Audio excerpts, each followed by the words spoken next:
ഇന്നലെ നമ്മളെല്ലാവരും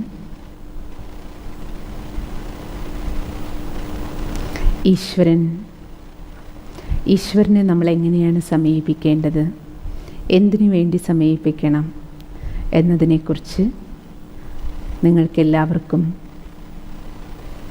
ഒരു സ്പഷ്ടത, വ്യക്തത ആവശ്യമുണ്ടായിട്ടുണ്ടാവും. നമ്മൾ ഇന്നലെ മനസ്സിലാക്കി നമ്മൾ ഹനുമാനെ പോലെയുള്ള സദോഗുണി ഭക്തനായി മാറണം. കാരണം രാജയോഗമാണ് നമ്മളിവിടെ പഠിക്കണേ. രാജയോഗ ധ്യാനം എന്നാൽ സദോഗുണി ഭക്തിയാണ്. സദോ പ്രധാന ജീവിതത്തിലേക്കുള്ള മടക്കയാത്രയാണ്. ഇരുട്ടിൽ നിന്ന് വെളിച്ചത്തിലേക്കുള്ള യാത്രയാണ്. അതുകൊണ്ട് നമുക്ക് അച്ഛനും അമ്മയുമായ പരമാത്മാവിൻ്റെ മുന്നിൽ എന്നും കരയുന്നവരാകാതെ, സാധാരണ നമ്മളങ്ങനെയല്ലേ, ദിവസവും പോകുമ്പോൾ ഭഗവാന്റെ അടുത്ത് കരയേണ്ട സമയത്തേ നമുക്ക് ഭഗവാനെ ഓർമ്മ വരുള്ളൂ. സന്തോഷത്തിൽ നമ്മളാരും ഓർമ്മിക്കാറില്ല. അതുകൊണ്ട് സുന്ദരമായൊരു ദോഹയുണ്ട്: ദുഃഖത്തിൽ എല്ലാവരും എന്നെ ഓർമ്മിക്കും, സുഖത്തിൽ ഒരാൾ പോലും എന്നെ സ്മരിക്കില്ല. പൊതുവെ അങ്ങനെയാണല്ലോ. സുഖവും സന്തോഷവും സമ്പത്തും അല്ലേ ഒക്കെ നിറയുമ്പോൾ അതെല്ലാം എൻ്റെ മിടുക്ക. ദുഃഖവും കഷ്ടവും നഷ്ടവുമാണെങ്കിലൊക്കെ അല്ലേ മറ്റുള്ളവരും ദൈവം തമ്പുരാനും. അങ്ങനെയാണല്ലോ നമ്മുടെ ഇതുവരെയുള്ള ഒരു കാഴ്ചപ്പാട് അല്ലേ. പക്ഷേ ഇന്നലെ നമ്മളെന്താ മനസ്സിലാക്കിയേ? നമുക്ക് ഓരോരുത്തരും ഹനുമാനായിട്ട് മാറണം, സ്വയം സശക്തനായിരിക്കണം. പിന്നെയോ നമുക്ക് നമ്മുടെ ജീവിതം കൊണ്ട് മറ്റുള്ളവർക്ക് ഉപകാരപ്പെടണം. മറ്റുള്ളവർക്ക് വീട്ടിലായാലും നിങ്ങൾ അങ്ങനെയല്ല ആഗ്രഹിക്കുക. നിങ്ങൾക്ക് മക്കൾ ജനിച്ചു കഴിഞ്ഞാൽ, കുട്ടികൾ കുറച്ച് വളർന്ന് വലുതായി കഴിഞ്ഞാൽ ഏതൊരു അച്ഛനും അമ്മയും എന്താ ആഗ്രഹിക്കുക? ദിവസവും ഒന്ന് നമ്മുടെ അടുത്ത് ഹീന്ന് ചിണുങ്ങിക്കൊണ്ടിരിക്കുന്ന കുട്ടികളെയാണോ ഇഷ്ടം? എല്ലാ കാര്യത്തിനും അച്ഛനും അമ്മയുടെയും പോക്കറ്റ് കാലിയാക്കിക്കൊണ്ടിരിക്കുന്നവരെയാണോ ഇഷ്ടം? അച്ഛനെ അമ്മയെ കൂടി സഹായിക്കുന്ന മക്കൾ, സ്വന്തം കാലിൽ നിൽക്കുന്ന കുട്ടികൾ അല്ലേ, സെൽഫ് സഫിഷ്യൻ്റായ കുട്ടികൾ, കുടുംബത്തിന് സഹായികൾ, സമൂഹത്തിന് സഹായി, രാഷ്ട്രത്തിന് സഹായി, ലോകത്തിന് ഉപകാരികളായ മക്കളെയാണ് ഏതൊരു അച്ഛനും അമ്മയും വിഭാവനം ചെയ്യുന്നത് അല്ലേ. അവർക്ക് സന്തോഷം അതിലാണ്. അതേപോലെ പരംപിത പരമാത്മാ നമ്മുടെ അച്ഛനും അമ്മയാണ്. അപ്പോൾ ശിവബാബയ്ക്ക് ഏത് മക്കളെയാണ് ഇഷ്ടം? അച്ഛൻ സ്വത്ത് നൽകുന്നുണ്ട്. എങ്ങനെയാണ് ഒരു മാതാപിതാവ് 10-20 വർഷം നമ്മളെ പഠിപ്പിക്കുന്നത് അല്ലേ, അന്നം തന്ന് ശരീരത്തെ യോഗ്യരാക്കുന്നു, വിദ്യാഭ്യാസം തന്ന് നമ്മളെ ഒരു ജോലിക്ക് യോഗ്യരാക്കുന്നു. അതേപോലെ ആത്മാവിന് വേണ്ടുന്ന ഭക്ഷണം, അതാണ് ജ്ഞാനം. അതാണ് ഈ സത്സംഗത്തിലൂടെ ഈശ്വരൻ തരണം. ധ്യാനം, അതിലൂടെ ആത്മാവിൽ ഉറങ്ങിക്കിടക്കുന്ന നമ്മുടെ തന്നെ അല്ലെ അത്ഭുതകരമായ ആത്മീയ ശക്തികളെ, മാജിക്ക് പുറത്തുനിന്നല്ല ഉണ്ടാക്കിത്തരണ ഭഗവാൻ എന്താ പറയണേ? നിങ്ങളുടെ ജീവിതത്തിൽ നിങ്ങൾ തന്നെ മാജിക്ക് കാണിക്കൂ. ഈശ്വരനല്ല മാജിക്ക് കാണിക്കണം. ഭഗവാന്റെ മാജിക്ക് എന്താണ്? നമ്മളെ ഇരുട്ടിൽ നിന്ന് വെളിച്ചത്തിലേക്ക് കൊണ്ടുവരാനുള്ള ജ്ഞാനം നൽകുക, അറിവ് തരിക. ഇനി ഈ അറിവ് ഉപയോഗിച്ച് നമ്മൾ മക്കൾ എന്ത് ചെയ്യണം? സ്വയം യോഗ്യരാകുക, എല്ലാവർക്കും ഉപകാരപ്രദമായിട്ട് നമ്മൾ ഓരോരുത്തരും മാറണം. അങ്ങനെയുള്ള ഹനുമാന്മാരായ മഹാവീരന്മാരായ മക്കൾ സ്വന്തം കാര്യം നോക്കണം അല്ലെ, അച്ഛൻ്റെ സഹായികളായ മക്കളായിട്ട് നമുക്ക് മാറണം. അതുകൊണ്ടാണ് ബ്രഹ്മകുമാരീസ് ഈശ്വരീയ വിശ്വവിദ്യാലയത്തിൽ നിങ്ങൾ കാണുന്നുണ്ടാവും യൂട്യൂബ് പ്രോഗ്രാംസൊക്കെ. എത്ര സഹോദരിമാർ, എത്ര സഹോദരന്മാർ ഈ ആധ്യാത്മിക കാര്യങ്ങൾ വളരെ ചെറിയ പ്രായത്തിൽ തന്നെ ഈശ്വരീയ കാര്യങ്ങൾ ലോകത്തിന് മുന്നിൽ അല്ലേ ഭഗവാൻ തന്ന അറിവുകൾ പറയുമ്പോൾ അല്ലേ നിങ്ങൾക്ക് തന്നെ അത്ഭുതം തോന്നുമല്ലോ. ഇത്രയും ചെറിയ പ്രായത്തിൽ എങ്ങനെ ഇത്രയും ആത്മീയ കാര്യങ്ങൾ ഇവർക്കെല്ലാം ഇങ്ങനെ പറയാൻ പറ്റണം? എന്താ കാരണം? ഇവിടെ വന്നപ്പോൾ നമ്മളുടെ ആരുടെയും കയ്യിലൊന്നും തന്നെ ഉണ്ടായിരുന്നില്ല. വായി തുറക്കാൻ അറിയാത്തവരായിരുന്നു. പക്ഷേ വായി തുറക്കാൻ അറിയാത്തവരെ ഭഗവാൻ ഈ ജ്ഞാനം നൽകി വാചാലരാക്കി മാറ്റി. ഇവിടേക്ക് വന്ന സമയത്ത് വാചാലരായിരുന്നവർ, വായടയ്ക്കാത്ത രീതിയിൽ കലപില ജീവിതം ജീവിച്ചുകൊണ്ടിരുന്നവരെ പരമാത്മാ ഇവിടെ വന്നപ്പോൾ, പരമാത്മാവിൻ്റെ അടുത്ത് വന്നപ്പോൾ അവരുടെയൊക്കെ വായ അടഞ്ഞിട്ടുണ്ട്. അർത്ഥം, അനാവശ്യമായിട്ട് എവിടേക്ക് നമ്മൾ പോയിരുന്നോ നമ്മുടെ വ്യർത്ഥ സംഭാഷണങ്ങളെല്ലാം നിന്നു. നമ്മുടെ എനർജി നാനാഭാഗത്തുനിന്ന് സേവ് ചെയ്തിട്ട് കണ്ണിലൂടെയും നാവിലൂടെയും സർവ്വ ഇന്ദ്രിയങ്ങളിലൂടെയും നമ്മൾ വേസ്റ്റാക്കിക്കൊണ്ടിരുന്ന എനർജിയെ പരമാത്മ നിത്യജ്ഞാനം നൽകി മെഡിറ്റേഷൻ ചെയ്യിച്ച് നമ്മളെ അതിലൂടെ എല്ലാം എനർജി സേവ് ചെയ്യാനും പഠിപ്പിച്ചു. സേവ് ചെയ്യപ്പെട്ട എനർജിയെ സദുപയോഗം ചെയ്യാനും പഠിപ്പിച്ചു. അതാണ് പരമാത്മാവിൻ്റെ കൃപ, പരമാത്മാവിൻ്റെ ആശീർവാദം. അതുകൊണ്ടാണ് ഓരോരുത്തരും ജീവിതാനുഭവങ്ങൾ ഷെയർ ചെയ്യുമ്പോൾ എനിക്ക് ഇവിടെ ക്ലാസ് കേൾക്കാൻ വന്നതിന് ശേഷം ഇങ്ങനെ മാറ്റണ്ട, ഇങ്ങനെ ഓരോരുത്തരും അവനവൻ്റെ അനുഭവമല്ലേ പറയണേ. അതിൻ്റെ അർത്ഥം തന്നെ എന്താ? രാജയോഗം എന്ന് പറയുന്ന ഒരു വിദ്യയാണ് പരമാത്മാ പഠിപ്പിക്കണേ. എന്താ വിദ്യ? ആത്മബോധമുള്ളവരാക്കി നമ്മളെ മാറ്റി. അതാണ് ഈ ടോട്ടൽ വിദ്യാഭ്യാസത്തിൻ്റെ സാരം. സർവ പ്രശ്നങ്ങൾക്കുമുള്ള ഒരേ ഒരു പരിഹാരം, ഒരേ ഒരൊറ്റ മൂല്യം എന്താണ്? ബോധവാനാക്കുക. ഞാൻ ആരാണ്? ഞാൻ ആരുടേതാണ്? നമ്മൾ അല്ല ചെയ്യേണ്ടതാണോ ചെയ്തുകൊണ്ടിരിക്കണം? ചെയ്യാൻ പാടില്ലാത്തത് എന്തെങ്കിലും ചെയ്യുന്നുണ്ടോ? ഈ ഈശ്വരീയ വിശ്വവിദ്യാലയത്തിന് കഴിഞ്ഞ വർഷം വരെ 2019 വരെ നമ്മുടെ ഈ വിശ്വവിദ്യാലയത്തിൻ്റെ മുഖ്യ പ്രശാസിക 104 വയസ്സുകാരിയായ ജാനകി ദാദിയായിരുന്നു. ആദരണീയ ദാദി. ദാദിയുടെ ചിത്രം ഉണ്ടെങ്കിൽ കാണിക്കും അനിൽഭായ്. ദാദിജി എപ്പോഴും പറയും, മക്കളെ, ഭഗവാൻ 3 കാര്യങ്ങളാണ് നിങ്ങളോട് പറയണത്. നിങ്ങൾ ഈ 3 കാര്യം ചെയ്താൽ മതി. മേ കോൻ, മേരാ കോൻ, മുझे क्या करना है. ദാദി എപ്പോഴും ദാദിയുടെ ലാസ്റ്റ് 5 വർഷം നമ്മൾ നോക്കിയ ദാദി ഈ 3 കാര്യങ്ങളെ എല്ലാവരോടും പറയുമായിരുന്നുള്ളൂ. അതിനുവേണ്ടി ദാദി 3 തവണ ഓം ശാന്തി എന്ന് പറയും. എന്നിട്ട് പറയും, ആദ്യത്തെ ഓം ശാന്തി നിങ്ങൾക്ക് എന്താ ഓർമ്മ വരണം? ഞാൻ ആരാണ്. രണ്ടാമത്തത് മേരാ കോൻ, എൻ്റെ ആരാണ്, എൻ്റെ സ്വന്തമായിട്ടുള്ളത്, എനിക്കെപ്പോഴും സ്വന്തമായിട്ടുള്ള. ഈ ചിത്രം നിങ്ങൾ കാണുന്നത് ആദരണീയ ദാദിയാണ്. ദാദി 104 വയസ്സ് വരെ ഈ വിശ്വത്തിൻ്റെ സേവനം ചെയ്തു. അതിൽ 103 വയസ്സ് വരയ്ക്കും മുഴുവൻ ലോകം ചുറ്റി സഞ്ചരിച്ചൊരു മാലാഖയെ പോലെ അവസാന നാളുകൾ വരെ എല്ലാ ഭൂഖണ്ഡങ്ങളിലും സഞ്ചരിച്ച് പരമാത്മ സന്ദേശ ലോകത്തിന് നൽകി.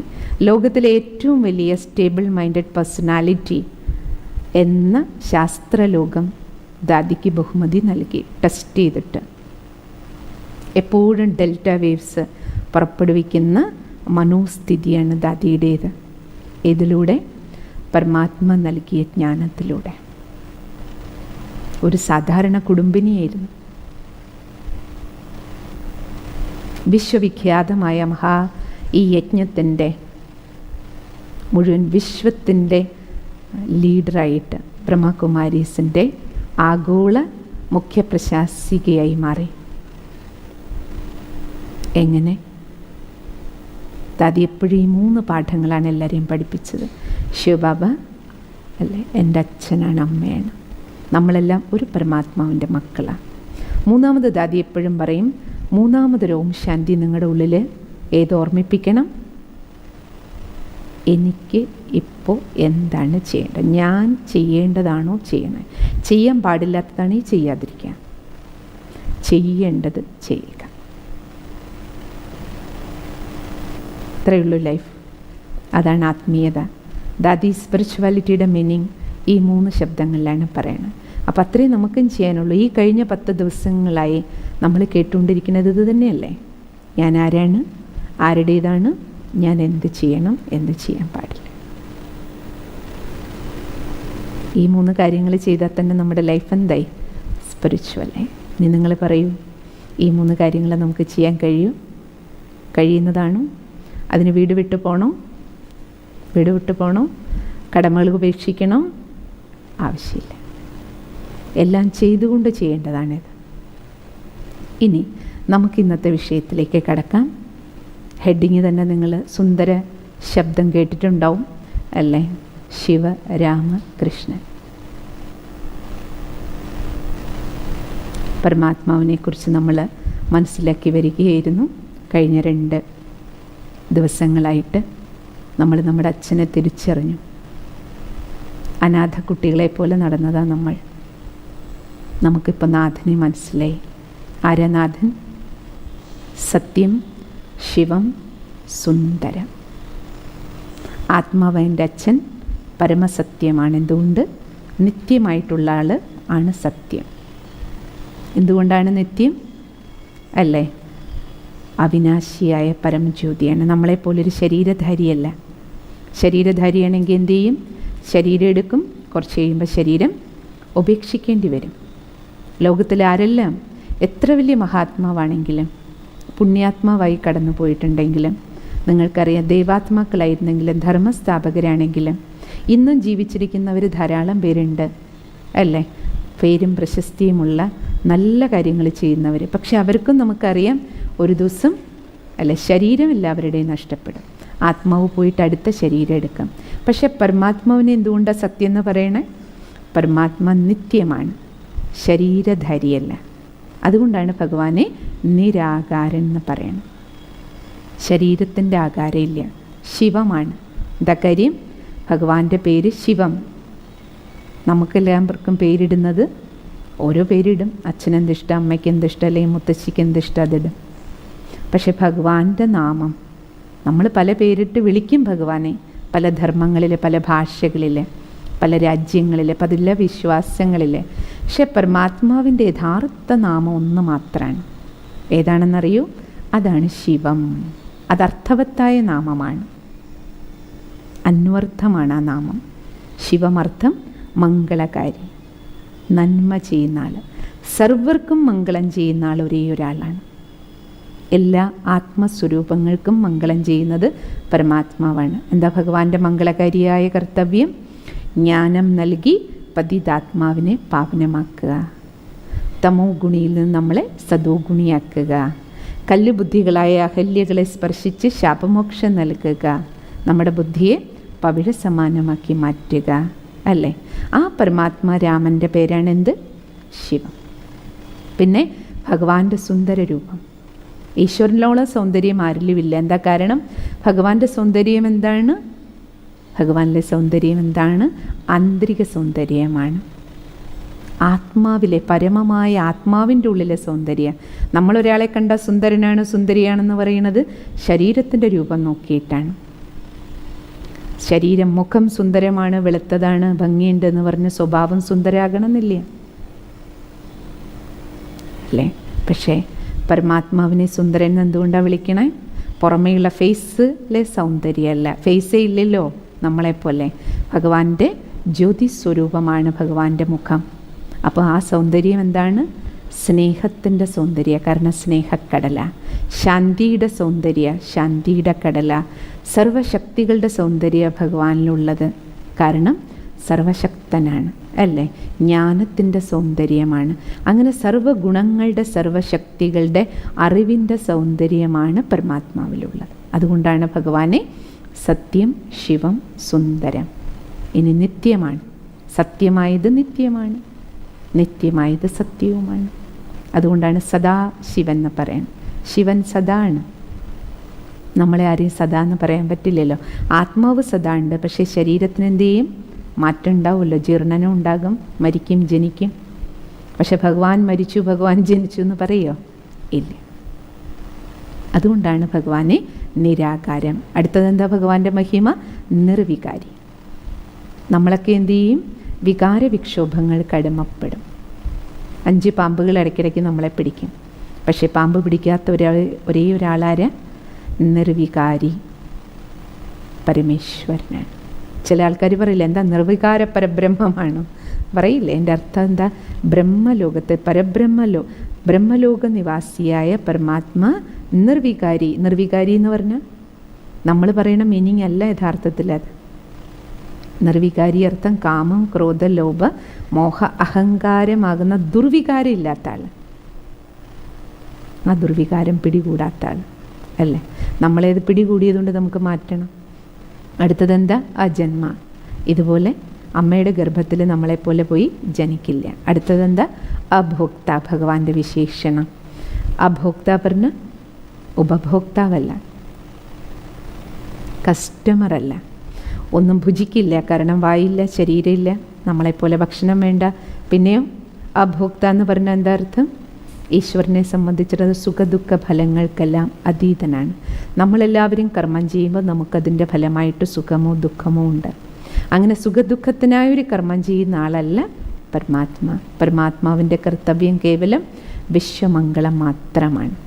അതുകൊണ്ടാണ് ഭഗവാനെ നിഷ്കാമ സേവാധര്യൻ, നിഷ്കാമി ഒരേയൊരു ഈശ്വരനാണ്. അങ്ങനെയുള്ള പരംജ്യോതി പരമാത്മാ ആരാണ്? സർവധർമ്മങ്ങളും നിങ്ങൾ നോക്കിക്കോളൂ, എല്ലാ ധർമ്മങ്ങളിലും വിരൽ ചൂണ്ടുന്നത് ആരിലേക്കാണ്? ആ പരംജ്യോതി പരമപ്രകാശം അല്ല ജ്യോതി സ്വരൂപനായ പരമേശ്വരിലെ. അത് യൂണിവേഴ്സൽ ലൈറ്റാണ്. മുഴുവൻ ലോകം സർവധർമ്മങ്ങളിലും ജ്യോതിസിനെ അംഗീകരിക്കും അല്ലേ. ആ ജ്യോതി സ്വരൂപൻ്റെ പേരാണ് പരമാത്മാ. മുഴുവൻ ലോകവും മാനിക്കും. സർവധർമ്മങ്ങളിലും നിങ്ങൾ നോക്കൂ, ജ്യോതിസിൻ്റെ എന്തെങ്കിലും ഒരു ആകാരം അടയാളം വെച്ച് എല്ലാവരും പൂജിക്കുന്നുണ്ട്. ജപ്പാനിലും അല്ലെ ബുദ്ധധർമ്മത്തിൽപ്പെട്ടവരും ഒരു ചുവന്ന ഓവൽ ഷേപ്പിലുള്ള കല്ല് വെച്ചിട്ടുണ്ട്, ശിവലിംഗം പോലെ. അതേപോലെ നമ്മൾ നോക്കിക്കഴിഞ്ഞാൽ അല്ലെ ക്രിസ്ത്യാനിറ്റിയിൽ ദീപം കൊളുത്തും. ഹിന്ദു ധർമ്മത്തിൽ നമുക്കറിയാം, നമ്മളെല്ലാം വീട്ടിലാണെങ്കിലും അമ്പലത്തിലാണെങ്കിലും ഭഗവാൻ എന്ന് പറഞ്ഞാൽ ആദ്യം എന്താ ചെയ്യുക? രാവിലെയും വൈകിട്ടും ഒക്കെ നിലവിളക്ക് കൊളുത്തും അല്ലേ. അല്ലെങ്കിൽ ദീപത്തിൻ്റെ ഓർമ്മയ്ക്ക് ശിവലിംഗം വെച്ച് നമ്മൾ പൂജ ചെയ്യാറുണ്ട് അല്ലേ. ഇസ്ലാം ധർമ്മത്തിൽ സാങ്കേ അസ്വദ് എന്ന് പറഞ്ഞ ഓവൽ ഷേപ്പിലുള്ളൊരു കല്ലുണ്ട് മക്കയിൽ. ആ പരിശുദ്ധമായ കല്ലിനെ ചുംബനം ചെയ്യുന്നുണ്ട്. ഇവയെല്ലാം നമ്മൾ നോക്കിക്കഴിഞ്ഞാൽ ആ പരംജ്യോതിയുടെ പരമപ്രകാശത്തിൻ്റെ ഓർമ്മ ചിഹ്നങ്ങളാണ്. നമ്മൾ കേട്ടിട്ടുണ്ടല്ലോ ദേവാദിദേവൻ എന്നാ പറയണേ. എല്ലാ ദേവന്മാരും ദേവിമാരും അല്ലേ ആരാധിക്കുന്നത് സർവദേവന്മാരുടെയും നാഥൻ പരംജ്യോതിയാണ്. അതുകൊണ്ടാണ് മഹാദേവൻ എന്ന് പറയണത്. ആ പരമ്പൊരുളിൻ്റെ മക്കളാണ്. അപ്പോൾ എന്താ പരമാത്മാവും ദേവതകളും തമ്മിലുള്ള വ്യത്യാസം എന്താണ്? പരമാത്മാ അല്ലേ പരമ്പൊരുളാണ്. ദേവന്മാരാര ദൈവത്തെ പോലെ ആ ഗുണങ്ങൾ ജീവിതത്തിൽ ശരീരമെടുത്തിട്ടും ഈ ലോകത്തിൽ വന്നിട്ടും അമ്മയുടെ ഗർഭത്തിൽ പോയിട്ടും ആ ഗുണങ്ങളോടുകൂടി ഇവിടെ ജീവിച്ചവരെയാണ് ദേവീ ദേവതകളെന്ന് പറയണം. ഈ ചിത്രത്തിൽ കാണിച്ചിരിക്കുന്നത് സിഖ് ധർമ്മം. അവരും എന്താ പാടുക? ഗുരു നാനാക്ക് എപ്പോഴും പറഞ്ഞിരുന്ന ഏക് ഓംകാർ, ഈശ്വരൻ ഒന്നേയുള്ളൂ, അത് ഓംകാരരൂപിയാണ്, പ്രകാശ സ്വരൂപമാണ്. സദ്ഗുരുവിൻ്റെ അനേക മഹിമകൾ പാടുന്നുണ്ട് സിഖ് ധർമ്മത്തിൽ, ആ പരമജ്യോതി സ്വരൂപത്തിൻ്റെ. അതേപോലെ ഇസ്ലാം ധർമ്മത്തിലും നൂർ അല്ലാഹ് എന്ന് പറയും. അല്ലാഹ് നൂർ, നൂർ പറഞ്ഞ വെളിച്ചമാണ്, പ്രകാശമാണ്. ക്രിസ്ത്യാനിറ്റിയിലും പറയില്ലേ ഗോഡ് ഈസ് ലൈറ്റ്, ദൈവം വെളിച്ചമാകുന്നു. വെളിച്ചമേ നയിച്ചാലെന്നൊക്കെ എഴുതി വെക്കണ കണ്ടിട്ടില്ലേ അല്ലേ. നമ്മൾ നിലവിളക്ക് കൊളുത്തുന്നു, അവർ ദീപത്തിന് പകരം എന്ത് ചെയ്യണം? മെഴുകുതിരിയിൽ ദീപം കൊളുത്തലും നിലവിളക്കിന് പകരം. അത്രയുള്ള വ്യത്യാസം. പക്ഷേ വെളിച്ചത്തെയാണ് ആരാധിക്കുന്നത്. അതേപോലെ ശിവയോഗികളുണ്ട്, അവർ കയ്യിൽ ശിവലിംഗം വെച്ചിട്ട് ആരാധിക്കാറുണ്ട്. ശിവലിംഗവും നമുക്ക് മനസ്സിലായല്ലോ ജ്യോതിസ്വരൂപത്തിൻ്റെ പ്രകാശത്തിൻ്റെ പ്രതീകമാണ് ശിവജ്യോതിർലിംഗം. അതാണ് ഈ ചിത്രത്തിൽ കാണിച്ചിരിക്കുന്നത്. യഹൂദന്മാരും അതേപോലെ ജ്യോതിയെ ആരാധിക്കുന്നുണ്ട്. ഇപ്രകാരം നമ്മൾ നോക്കുകയാണെങ്കിൽ എല്ലാ ധർമ്മങ്ങളിലും നോക്കൂ, ജ്യോതിസിൻ്റെ ആരാധനയാണ്. ഋഷിമാർ നോക്കൂ, നമ്മുടെ ഋഷീശ്വരന്മാർ, മഹർഷിമാർ, മഹാമുനികൾ, അവരെല്ലാവരും വാഴ്ത്തിയത് ആ ഒരേ ഒരു ബ്രഹ്മലോക നിവാസിയുടെ മഹിമയാണ്. മനുസ്മൃതിയിൽ മഹർഷി ഇത്ര സുന്ദര ശബ്ദങ്ങളിൽ ആ സർവേശ്വരനെ വാഴ്ത്തുന്നുണ്ട്. കാരണം എല്ലാ ഋഷിമാരും മഹർഷിമാരും മുനിമാരും ഇരിക്കുന്ന ചിത്രം നിങ്ങൾ കണ്ടിട്ടില്ല? ധ്യാനനിരതരായിട്ട് അവർ ഈശ്വരനെ ധ്യാനിക്കുകയാണ് അല്ലേ. അവർ ഓർമ്മിച്ചു തരുന്നത് ആരെയാണ്? അതിൽ മനുസ്മൃതിയിൽ പറയുന്നുണ്ട്, അല്ലയോ അമരത്വത്തിൻ്റെ പുത്രന്മാരെ, നിങ്ങൾ ശ്രവിക്കുവിൻ, ഹേ ദിവ്യധാമവാസികളെ, ദേവഗണങ്ങളെ, നിങ്ങളും ശ്രവിച്ചാലും ഞാൻ ആ പരമപുരുഷനെ സ്വന്തമാക്കി കഴിഞ്ഞു. ആ പരമപുരുഷൻ അജ്ഞാന അന്ധകാരത്തിനും മായയ്ക്കും ഉപരിയാണ്. ആ പരമപുരുഷൻ തിളങ്ങുന്ന സൂര്യനെ പോലെയാണ്. ആ പരമചൈതന്യത്തെ സ്വന്തമാക്കുന്നതിലൂടെ മാത്രമേ നിങ്ങൾ മൃത്യുചക്രത്തിൽ നിന്ന് മോചിതരാകുകയുള്ളൂ. മറ്റൊരു മാർഗവുമില്ല. ഇപ്പം നമുക്ക് മനസ്സിലായില്ലേ? മൃത്യുചക്രത്തിൽ നിന്ന് മോചിതരാകാൻ ആ സൂര്യനെ പോലെ തിളങ്ങുന്ന ആരാത്? പരംജ്യോതി. മൃത്യുചക്രം നമ്മൾ മരിക്കുന്നല്ലേ വിചാരിച്ചിരുന്നേ. ഇപ്പം നമുക്ക് മനസ്സിലായില്ലേ? നമ്മളെല്ലാവരും ആരാണ്? അമരന്മാരാണ്. ആത്മാവാണ് ഞാൻ. എൻ്റെ സ്വന്തമായ ആളാരാണ്? പരമാത്മാവാണ്. അതുകൊണ്ട് ബ്രഹ്മകുമാരീസ് ഈശ്വരീയ വിശ്വവിദ്യാലയത്തിൽ നമ്മളെല്ലാ സഹോദരന്മാരും ഇവിടെ പരമാത്മാ നമ്മളെ പഠിപ്പിക്കുന്നത്, ആദ്യം നിങ്ങൾ അമരത്വത്തിലേക്ക് ഉണരും. ഈ നശ്വരമായ ശരീരമല്ല, ഞാനൊരാത്മാവാണെന്ന് ആദ്യം മനസ്സിലാക്കും. എന്നിട്ട് ആത്മബോധത്തിലിരുന്നുകൊണ്ട് പരമാത്മാവായ എന്നെ ഓർമ്മിക്കും. ഇതാണ് ഈശ്വരൻ പഠിപ്പിക്കുന്ന പഠിപ്പിൻ്റെ സാരം. എന്നിട്ട് പരമാത്മാ പറയുന്നത്, ഇത് മക്കളെ രാജയോഗമാണ്. ആത്മബോധത്തിലിരുന്ന് പരമാത്മാവിനെ ഓർമ്മിക്കുന്നതാണ് ദ ഹയസ്റ്റ് യോഗ, ഏറ്റവും ഉയർന്ന യോഗം. കാരണം ഇത് ഏറ്റവും ഉയർന്ന ആളുമായിട്ടുള്ള യോഗമാണ്, ഏറ്റവും ഉയരത്തിലിരിക്കുന്ന ആളുമായിട്ടുള്ള യോഗമാണ്. ഈ യോഗം നിങ്ങളെ ഏറ്റവും ഉയരത്തിലേക്ക് കൊണ്ടുപോകും. നിങ്ങളുടെ ഉന്നതിക്കിത് കാരണമായിട്ട് മാറും. അതാണ് പരമാത്മ നമ്മളെ പഠിപ്പിച്ചുകൊണ്ടിരിക്കുന്നത്. അതാണ് രാജയോഗം എന്ന പേരിൽ ഈശ്വരീയ വിശ്വവിദ്യാലയത്തിൽ നമ്മൾ പഠിക്കണം.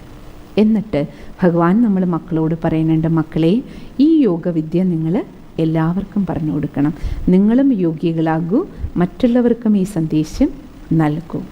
ശിവക്ഷേത്രങ്ങളിൽ നോക്കൂ, ആ പരമ്പൊരുളിൻ്റെ പരംജ്യോതിയുടെ അല്ലേ പ്രകാശത്തിൻ്റെ പ്രതീകമായിട്ടാണ് ശിവജ്യോതിർലിംഗം വെച്ച് നമ്മൾ ശിവലിംഗം വെച്ച് ആരാധിക്കണം. പണ്ട് ശിവജ്യോതിർലിംഗം എന്നാണ് വിളിച്ചിരുന്നത്.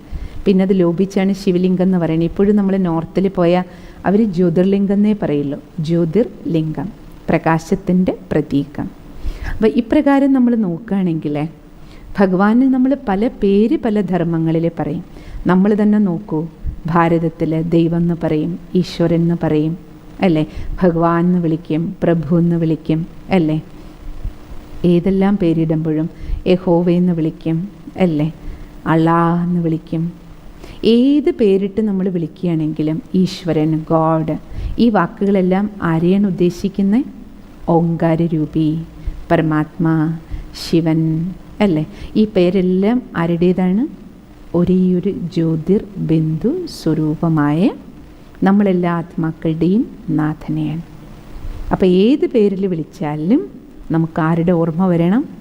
ആത്മജ്യോതിയായ എൻ്റെ സർവബന്ധുവുമായ ആ പരം ജ്യോതി സ്വരൂപൻ്റെ സ്മൃതി നമുക്ക് വരണം. അപ്പോഴാണ്, അതാണ് പവർ ഹൗസ്. അതുകൊണ്ടാണ് പണ്ടേ നമ്മളോട് പറയില്ലേ, ആളൊന്നേ ഉള്ളൂ, ഏത് പേരിൽ വേണമെങ്കിലും വിളിച്ചോളൂ, ഏത് രൂപത്തിൽ കണ്ടോളൂ, ഒരാളെ ഓർമ്മിച്ചാൽ പോരാ, ഒരാളാണുള്ളത്. പണ്ട് നമ്മൾ പറയില്ലേ, നിങ്ങൾ ആരെന്ത് വേണേലും വിചാരിച്ചോളൂ, എനിക്ക് കുഴപ്പമൊന്നുമില്ല, എന്നെ അറിയുന്ന ഒരാൾ മേലെയുണ്ട്. അപ്പോഴും നമ്മൾ അബോധത്തിൽ പോലും പറഞ്ഞിട്ടുണ്ട്, എൻ്റെ ആൾ മേലെയുണ്ട്. അപ്പം നമുക്ക് മനസ്സിലായില്ലേ മേലെ ആരാ? മേലെ അർത്ഥം നമ്മുടെ വീട്ടിൽ ആരാ എൻ്റെ ആൾ? ആ പരമ്പൊരുൾ, പരംജ്യോതി അല്ലേ. ആ ഈശ്വരൻ്റെ മക്കളാണ് നമ്മളെല്ലാവരും. ആ ഭഗവാനെ യഥാർത്ഥ നാമം ശിവം എന്ന് വിളിക്കാൻ എന്താ കാരണം? ശിവൻ എന്നുള്ള വാക്ക് പറയാൻ കാരണം 3 അർത്ഥമുണ്ട് ശിവ എന്നുള്ള വാക്കിന് മുഖ്യമായിട്ട്. ഒന്ന് മംഗളകാരി, രണ്ടാമത്തത് ബിന്ദു, മൂന്നാമത്തത് ബീജം. ഈ മുഴുവൻ സൃഷ്ടിവൃക്ഷത്തിൻ്റെ ബീജമാണ് ഭഗവാൻ. സർവരുടെയും മംഗളകാരിയാണ്, പക്ഷേ രൂപത്തിൽ ബിന്ദുവാണ്. ഈ കണ്ണുകൊണ്ട് ദൃശ്യമല്ല, അതിസൂക്ഷ്മം, സൂക്ഷ്മാതി സൂക്ഷ്മം. പക്ഷേ ആ പരംജ്യോതി ആരാണെനിക്ക്? എൻ്റെ അച്ഛനാണ്. അതുകൊണ്ട് സാധാരണ നമ്മൾ ശിവനേ എന്ന് പറയും, പക്ഷെ അച്ഛനെ പേരിട്ട് വിളിക്കാൻ പാടുണ്ടോ? നമ്മളാരെങ്കിലും നമ്മുടെ ശരീരത്തിൻ്റെ അച്ഛനെ പേരിട്ട് വിളിക്കുമോ? ഇല്ല. അതുകൊണ്ട് നമ്മൾ ബ്രഹ്മകുമാരീസിൽ ശിവനേന്ന് വിളിക്കാറില്ല, ശിവബാബാന്നേ വിളിക്കുള്ളൂ. എൻ്റെ അച്ഛനായ ശിവപിതാവ്, അതാണ് ശിവബാബ. ബാബ അർത്ഥം അച്ഛൻ. ഇനി നിങ്ങൾ എപ്പോഴെല്ലാം നിത്യസത്സംഗത്തിൽ നമ്മളിവിടെ കേൾക്കുന്നത് ശിവ ബാബ എന്നുള്ള വാക്ക് കേൾക്കും. പലപ്പോഴും മെഡിറ്റേഷൻ കമൻട്രികളിലും ക്ലാസ്സുകളിലുമെല്ലാം ആര് സംസാരിക്കുമ്പോഴും ബാബ ബാബ എന്ന് പറയുമ്പോൾ നിങ്ങൾക്ക് ഓർമ്മ വേണം. ആരെയാണ് പറയുന്നത്? ആത്മാവിൻ്റെ നാഥനായ നമ്മുടെ എല്ലാവരുടെയും അച്ഛനായ പരംപിത പരമാത്മാവിനെ, ഈശ്വരനെയാണ് നമ്മളെല്ലാവരും ശിവബാബ എന്ന് വിളിക്കുന്നത്. ഉള്ളുകൊണ്ട് തിരിച്ചറിഞ്ഞിട്ട് വിളിക്കണം. ആ നിരാകാരനായ പരമാത്മാ ശിവനെന്ന് പറയുമ്പോൾ നമുക്ക് അടുത്ത ചിത്രം നമ്മുടെ എല്ലാവരുടെയും മനസ്സിൽ ഏത് ഓർമ്മ വരും? ജഡാവൽക്കരധാരിയുടെ ചിത്രവും ഓർമ്മ വരും അല്ലേ? ഇപ്പം നമുക്ക് മനസ്സിലായി ജ്യോതി സ്വരൂപനെയാണ് ശിവനെന്ന് വിളിക്കുന്നത്, ശിവലിംഗത്തെ പൂജിക്കുന്നത്. പക്ഷേ അപ്പം തന്നെ മനസ്സിൽ ഈ രൂപം തെളിഞ്ഞു വരാറുണ്ട്, ജഡാവൽക്കരധാരിയുടെ. അതിനെക്കുറിച്ച് നമുക്കിന്ന് നമ്മുടെ മുഖ്യമായ ഇന്നത്തെ ക്ലാസ്സേ അതാണല്ലോ വിഷയം. അത് മനസ്സിലാക്കുന്നതിന് വേണ്ടി ആദ്യം നമുക്ക് ഈ കഴിഞ്ഞ 10 ദിവസങ്ങളിലൂടെയുള്ള യാത്രയിൽ നമ്മൾ മനസ്സിലാക്കിയത് ആത്മാവാകുന്ന രാമനെ നമ്മൾ മനസ്സിലാക്കി ഇല്ലേ? പരമാത്മാവാകുന്ന രാമനെ നമ്മൾ മനസ്സിലാക്കി. പിന്നെ ശ്രീരാമചന്ദ്രനെ, ദശരഥപുത്രനെ നമ്മൾ മനസ്സിലാക്കി, അയോധ്യയിലെ രാജാവിനെ. അപ്പോൾ രാമൻ എന്നുള്ള ശബ്ദത്തിന് ഈ 3 തരത്തിൽ രാമായണത്തിൽ പല സന്ദർഭങ്ങളിൽ മാറി മാറി നമ്മൾ മനസ്സിലാക്കിയ മാത്രമേ രാമകഥയിലെ, രാമായണ കഥയിലെ യഥാർത്ഥ തത്വത്തെ നമുക്ക് ജീവിതത്തിൽ ഉൾക്കൊള്ളാൻ കഴിയും എന്ന് നമുക്ക് പിടികിട്ടി. ആത്മാവിനെ രാമൻ എപ്പോഴാണ് വിളിക്കണേ? ആത്മാവിനെ രാമൻ എപ്പോഴാണ് വിളിക്കണേ? രാമ, ആ വാക്കിൽ തന്നെയുണ്ട്. രാ പ്രകാശം, മാ ഉള്ളിലെ, അകത്തെ എന്നാണ് അർത്ഥം. അപ്പോൾ അകത്തെ പ്രകാശം, അപ്പോൾ ഇതിൻ്റെ ഉള്ളിലിരിക്കുന്ന പ്രകാശാര, ശരീരത്തിനുള്ളിലിരിക്കുന്ന പ്രകാശം ആത്മാവാകുന്ന രാമനാണ്. അപ്പോൾ ആ സന്ദർഭങ്ങൾ വരുമ്പോഴെല്ലാം ആത്മാവിനെക്കുറിച്ച് എവിടെയെല്ലാം പറയുന്നോ അവിടെ ആത്മാരാമനായിട്ട് നമുക്ക് കാണണം. രണ്ടാമത്തത്, നമ്മൾ പരമാത്മരാമനെ പല സന്ദർഭങ്ങളിലും നമുക്ക് ദർശിക്കേണ്ടി വരും, പരമാത്മാവാകുന്ന രാമൻ. അപ്പോൾ 2 രാമന്മാരെ അവിടെ തന്നെ നമുക്ക് കാണാം, ആത്മാരാമനും പരമാത്മാരാമനും. മൂന്നാമതൊരു രാമനെ നമ്മൾ കണ്ടു, ശ്രീരാമചന്ദ്രനെ അല്ലേ? അപ്പോൾ ഇവിടെ തന്നെ നമ്മൾ മനസ്സിലാക്കേണ്ടത്, ശരിക്കും പറഞ്ഞാൽ ശ്രീരാമചന്ദ്രൻ നമ്മൾ രൂപത്തിൽ കാണുന്നുണ്ട്, ശരീരധാരിയാണ്, അമ്പും വില്ലും ഉണ്ട്. ആത്മാവാകുന്ന രാമനെ കണ്ണുകൊണ്ട് കാണാൻ പറ്റില്ല അല്ലേ? അതുകൊണ്ട് രാമായണത്തിൽ തന്നെ നമുക്കറിയാം, വാൽമീകി രാമായണം എഴുതുമ്പോൾ ശ്രീരാമചന്ദ്രനെ ഒരു രാജാവായിട്ട് മാത്രമാണ് അവതരിപ്പിച്ചിരുന്നത്, ക്ഷത്രിയ രാജാവായിട്ടാണ്.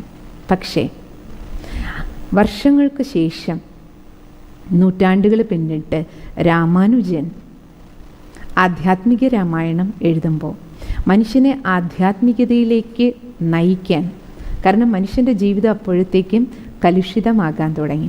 അപ്പം മനുഷ്യന് കുറച്ച് ആത്മീയ വിചാരങ്ങൾ ഉണ്ടാക്കണം.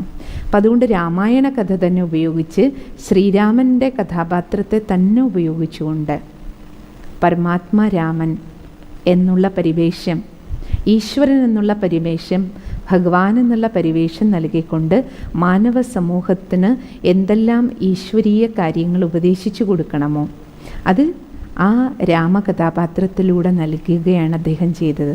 അദ്ദേഹത്തിൻ്റേത് സതുദ്ദേശമായിരുന്നു. എന്താ കാരണം? രാമാനുജാചാര്യൻ എന്തിനാണ് ഇത് ചെയ്തത്? സമൂഹത്തിനെ കുറച്ച് ഭക്തിയുള്ളവരാക്കാൻ. മനുഷ്യൻ്റെ ഉള്ളിൽ ഭക്തി വന്നാലേ മനുഷ്യൻ തെറ്റിൽ നിന്ന് പിന്തിരിയുള്ളൂ. അതുകൊണ്ട് ഈശ്വരോന്മുഖമാക്കണം. അതിനാണ് അദ്ദേഹം രാമന് ഭഗവാന്റെ പരിവേഷം നൽകിയത്. അപ്പം ഇതിൽ നിന്ന് നമ്മൾ തിരിച്ചറിയേണ്ടത്, അതുകൊണ്ട് രാമായണത്തിൽ അദ്ദേഹം എഴുതിയിട്ടുണ്ട്, അധ്യാത്മ രാമായണത്തിൽ എഴുതിയിട്ടുണ്ട്, രാമനെ മനുഷ്യനെന്ന് കൽപ്പിച്ചിടുന്നോർ അജ്ഞാനികൾ. കാരണം അദ്ദേഹം രാമനെ പരമാത്മാരാമൻ, ആത്മാരാമൻ, ആ സന്ദേശം നൽകാനാണ് ഉദ്ദേശിച്ചത്. അധ്യാത്മരാമായണം അതിനുവേണ്ടി രചിക്കപ്പെട്ടതാണ്. അപ്പം നമ്മൾ ഇത് മനസ്സിലാക്കണം. 2 രാമന്മാർ അവിടെ തന്നെ വ്യക്തമാണ്. ഏതൊക്കെ? ആത്മാവാകുന്ന രാമനും പരമാത്മാവാകുന്ന രാമനും. പക്ഷെ രണ്ടുപേരും രണ്ടാണ്. ഇനി മൂന്നാമത്തെ രാമൻ ശ്രീരാമചന്ദ്രൻ, അതും വേറെയാണ്. പക്ഷെ ഇത് നമുക്കെല്ലാം കൂടി തിരിച്ചറിയാതെ കൂട്ടിക്കൊഴിഞ്ഞു പോയി.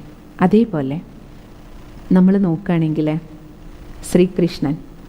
ശ്രീകൃഷ്ണനും രണ്ട് കൃഷ്ണനെ നമുക്ക് കാണാൻ പറ്റും. ഒന്ന് വൃന്ദാവനത്തിലെ കൃഷ്ണൻ, ദ്വാരകയിലെ രാജകുമാരനായ കൃഷ്ണൻ അല്ലേ, ശ്രീകൃഷ്ണൻ, സുന്ദര സ്വരൂപത്തിലെ ശരീരധാരിയായ കൃഷ്ണൻ. പക്ഷെ കൃഷ്ണൻ എന്നുള്ള വാക്കിന് ആകർഷിക്കുന്നവൻ എന്നർത്ഥമുണ്ട്.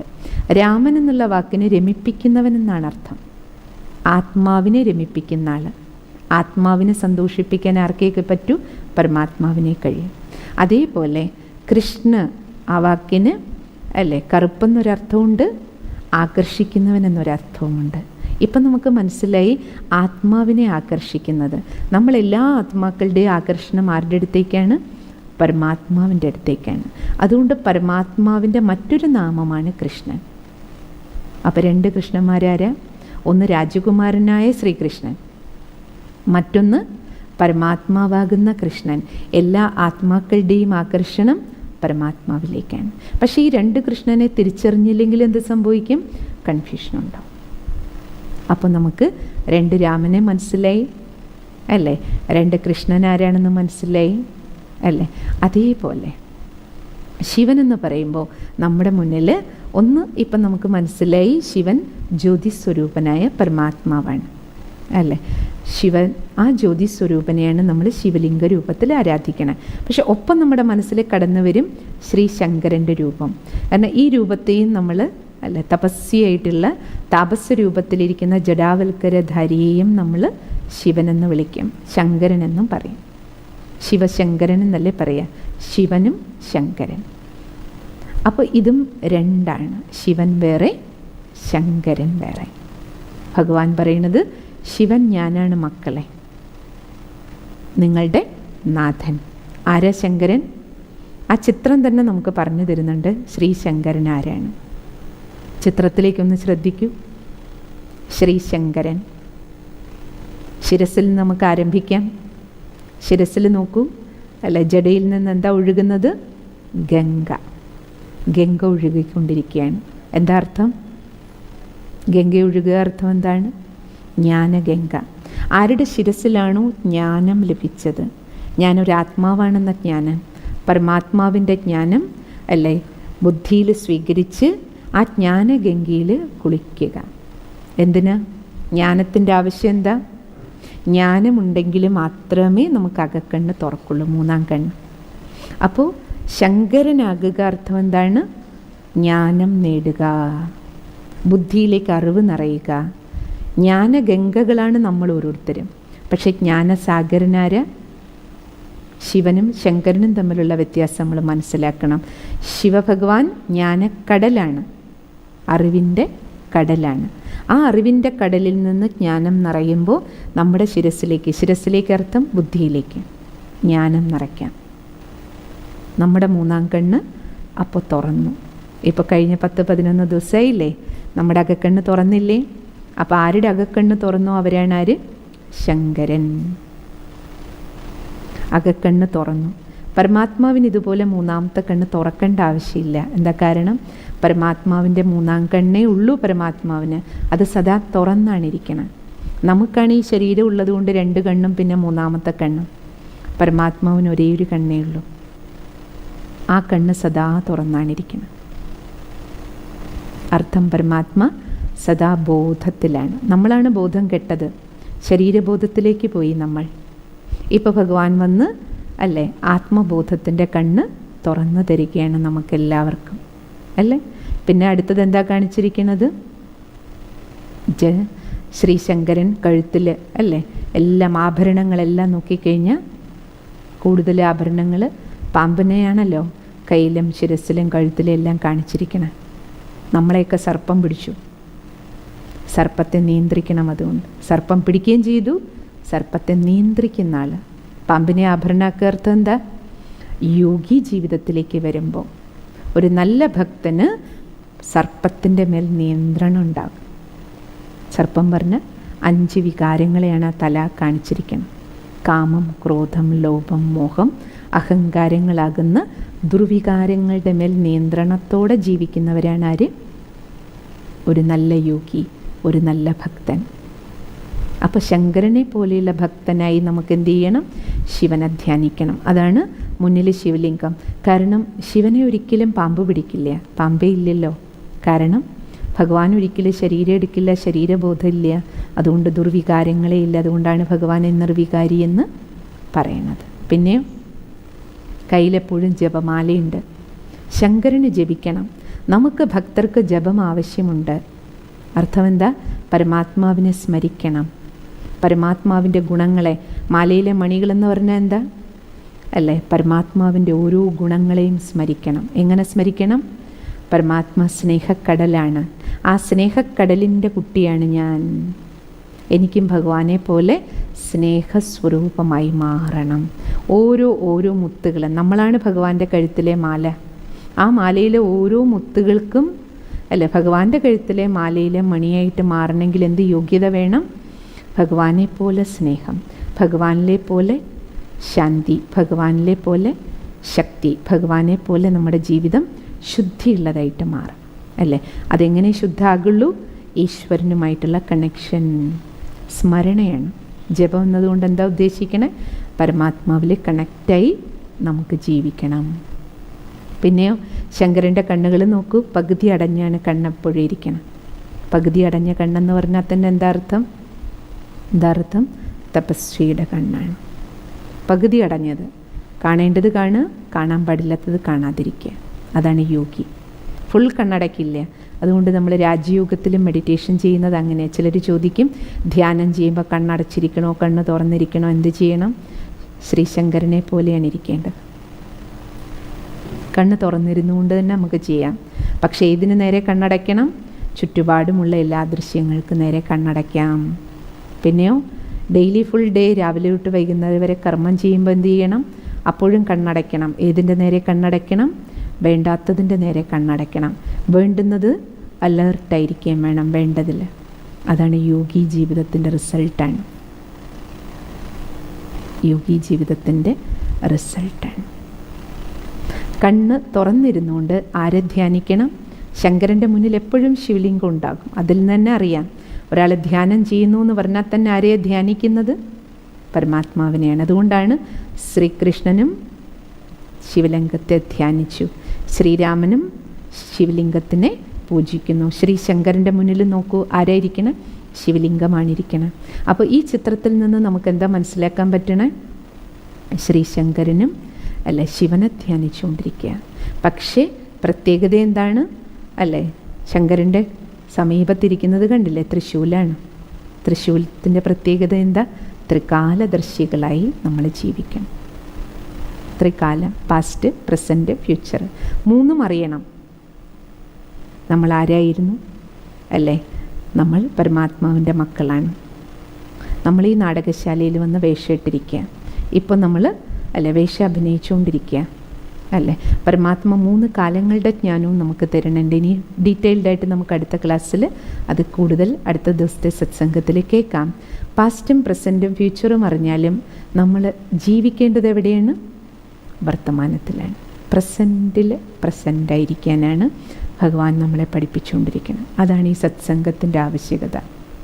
പ്രസൻറ്റിൽ പ്രസൻ്റാകുക.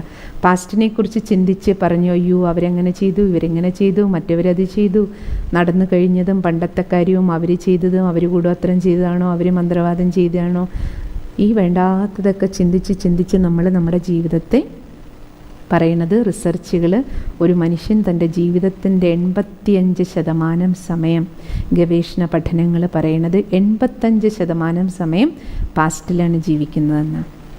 പഴയ കാര്യങ്ങൾ പറഞ്ഞ് കേട്ട് കേൾപ്പിച്ച് ടൈം, എനർജി, മനസ്സ്, ശരീരം എല്ലാം വേസ്റ്റാക്കിക്കൊണ്ടിരിക്കുക. 10% ഫ്യൂച്ചറിനെ കുറിച്ചാണ് ചിന്ത. ഭാവി, അയ്യോ എൻ്റെ ഭാവി എന്താവും, എൻ്റെ കുട്ടികളുടെ ഭാവി എന്താവും, ഉത്കണ്ഠ.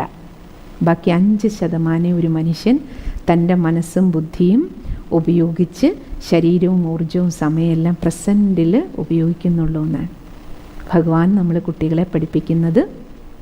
എങ്ങനെ പ്രസൻറ്റിൽ നമുക്ക് പ്രസൻ്റാകാം. അതാണ് രാജയോഗി ജീവിത ശൈലി. അങ്ങനെ നമുക്ക് ജീവിക്കുമ്പോൾ എന്താകും? പുലിത്തോലണിഞ്ഞ് പുലിത്തോലിൽ തന്നെയാണ് ഇരിക്കണം.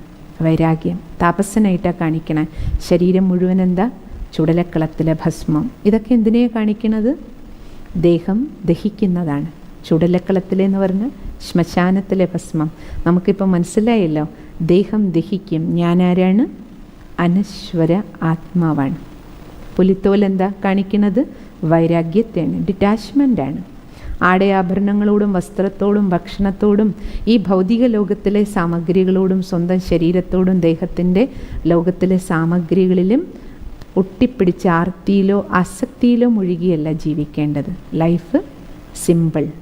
എന്താണ് അല്ലേ? മാനം മറയ്ക്കാനുള്ള വസ്ത്രം വേണം, ശരീരത്തെ മറയ്ക്കാനുള്ള വസ്ത്രം വേണം, പക്ഷേ അതിലൊന്നും ആസക്തിയില്ല.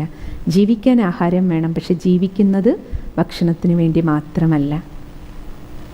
ആ രീതിയിലുള്ള ഒരു ലളിത ജീവിതമാണ് നമുക്കെല്ലാവർക്കും ആവശ്യം. അതുകൊണ്ട് ഇന്ന് നമ്മളെല്ലാവരും ഏത് ലക്ഷ്യം വയ്ക്കണം? നമുക്ക് ഓർമ്മിക്കേണ്ടത്, ആത്മാവിന് ധ്യാനത്തിൽ ഓർമ്മിക്കേണ്ടതും കണക്ഷൻ വയ്ക്കേണ്ടതും പരമാത്മാവുമായിട്ടാണ്. അത് രാമൻ എന്ന് വിളിച്ചാലും കൃഷ്ണൻ എന്ന് വിളിച്ചാലും അല്ലെ ശിവനെന്ന് വിളിക്കുമ്പോൾ, അതുകൊണ്ടാണ് പേര് എന്നെന്തായിട്ടിരിക്കണേ? ശിവ രാമ കൃഷ്ണൻ. ഏത് പേര് വിളിച്ചാലും അത് അവനവൻ്റെ ഇഷ്ടമാണ്. പക്ഷെ ഓർമ്മ വരേണ്ടത് ആരുടെ രൂപം? ബാറ്ററി ചാർജ് ആകണമെങ്കിൽ ആരെ ഓർമ്മിക്കണം? ആത്മാവ് പരമാത്മാവിനെ ഓർമ്മിക്കണം. ഏത് ക്ഷേത്രത്തിൽ പോയാലും, വീട്ടിലേത് ചിത്രമാണ് ഇരിക്കുന്നതെങ്കിലും അല്ലെ വിളക്ക് വെച്ചാലും മെഴുകുതിരി വെച്ചാലും ആത്മാവിന് കണക്റ്റഡ് ആകേണ്ടത് പരമാത്മാവുമായിട്ടാണ്. ഈ കഴിഞ്ഞ 11 ദിവസമായിട്ട് നിങ്ങൾക്ക് അനുഭവം ഉണ്ടാവും. ആത്മാവിൽ കണക്റ്റായപ്പോൾ നമുക്കുണ്ടായ മാറ്റം. കഴിഞ്ഞ 2 ദിവസമായിട്ട് നമ്മൾ പരമാത്മാവിൽ കണക്റ്റ് ആകുമ്പോൾ ഉണ്ടാകുന്ന സുഖം നിങ്ങൾ സ്വയം അനുഭവിക്കുന്നുണ്ടാവും അല്ലേ? അതിനു മുമ്പ് നമ്മൾ ഭക്തി ചെയ്തിട്ടുണ്ട്. ഈശ്വരനെ നിത്യേന ഓർമ്മിക്കുകയും ഉപാസിക്കുകയും ചെയ്യുന്നവരാണ് നമ്മളെല്ലാം. പക്ഷെ അതിൽ നിന്നുള്ള വ്യത്യാസം നിങ്ങൾക്ക് തീർച്ചയായിട്ടും മനസ്സിലായിട്ടുണ്ടാവും. ഇന്ന് നമ്മൾ മനസ്സിലാക്കേണ്ട, എന്നാൽ കൃഷ്ണൻ, ശ്രീരാമചന്ദ്രൻ അല്ലെ ശ്രീശങ്കരൻ, ഇവരെ എന്ന് ചോദിച്ചാൽ ഇവരെ ആരാധിക്കണ്ടേ? തീർച്ചയായിട്ടും അവരെയും ആരാധിക്കണം. അവരാരാ? ശ്രീകൃഷ്ണൻ അല്ലേ ശ്രീരാമചന്ദ്രൻ ഉത്തമരായ 2 രാജകുമാരന്മാരാണ്.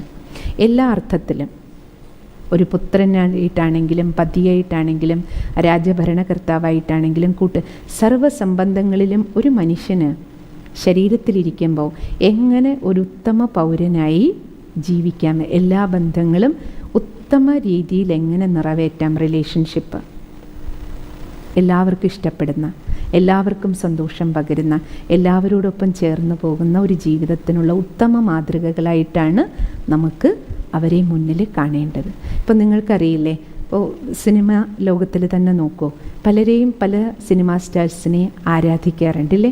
ഇപ്പോൾ ഉദാഹരണത്തിന് രജനീകാന്തിനെ തന്നെ നോക്കൂ. അദ്ദേഹം നല്ലൊരു സിനിമാ നടനുമാണ്, വ്യക്തിപരമായ ജീവിതവും വളരെ ശ്രേഷ്ഠമായ ഒരാളാണ്. അതുകൊണ്ട് നാട് മുഴുവൻ, ഇന്ത്യ മുഴുവൻ എത്ര ആരാധകരാ? രജനീകാന്തിൻ്റെ ആരാധകരെല്ലാം എന്താ ചെയ്യുക? കുറേ ആൾക്കാർ ഇങ്ങനെയാണ്, അവർ ആരാധന അല്ല മൂത്ത് ഇത്രത്തോളാകും രജനീകാന്തിൻ്റെ സ്റ്റൈലിൽ മുടി വളർത്തും, ഡ്രസ്സ് ചെയ്യും, നടക്കും, അദ്ദേഹത്തിന് എന്താണോ ഇഷ്ടം അത് തന്നെ സ്വന്തം ജീവിതത്തിലേക്ക് കൊണ്ടുവരും. അപ്പോൾ ശ്രീരാമചന്ദ്രനെ, ശ്രീകൃഷ്ണനെ ആരാധിക്കാം നമുക്ക്, അവരെ പോലെ ആയിത്തീരുക. അതാണ് ശ്രീകൃഷ്ണൻ്റെ ചിത്രം. കൃഷ്ണനാര 16 കലാ സമ്പൂർണനാണ്, സർവഗുണസമ്പന്നനാണ്, സമ്പൂർണ്ണ നിർവികാരിയാണ്. അതുപോലെ നമുക്കും ജീവിതത്തിലായിത്തീരണം.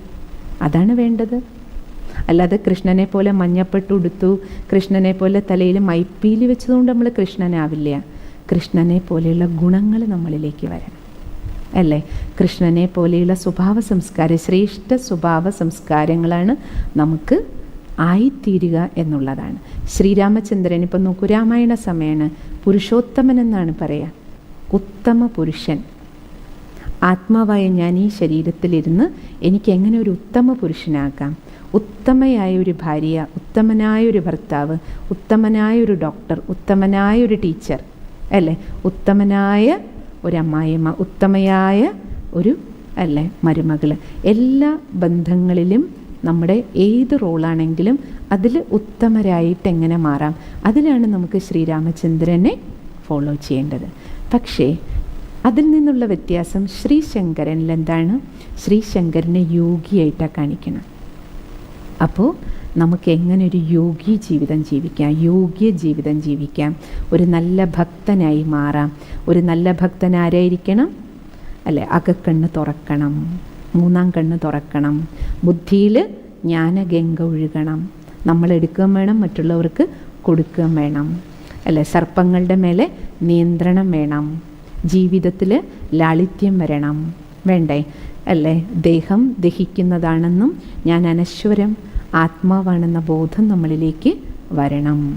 അല്ലേ, അപ്പോഴെന്താവും വ്യത്യാസം? അപ്പോൾ ജീവിതത്തിൽ എന്ത് വ്യത്യാസം ഉണ്ടാവും? നമ്മുടെ ജീവിതം യോഗി ജീവിതമാകും, യോഗ്യ ജീവിതമാകും. ആത്മാവ് ഈ ശരീരത്തിലിരുന്നു കൊണ്ട് യോഗ്യമായ രീതിയിൽ കർമ്മേന്ദ്രിയങ്ങളെ ഉപയോഗിക്കും.